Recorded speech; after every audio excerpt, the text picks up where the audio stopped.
हनुमान् श्रीपदो वायुपुत्रो रुद्रो नघोजरः अमृत्यवीरवीरश्च ग्रामवासो जनाश्रयः धनदो निर्गुणः शूरो वीरो निधिपतिर्मुनिः पिङ्गाक्षो वरदो वाग्मी सीता शोकविनाशकः शिवः शर्वः परो व्यक्तो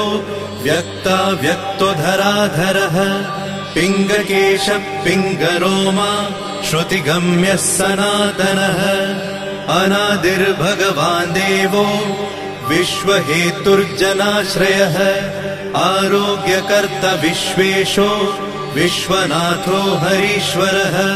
भर्गो रामो रामभक्तः कल्याणप्रकृतिस्थिरः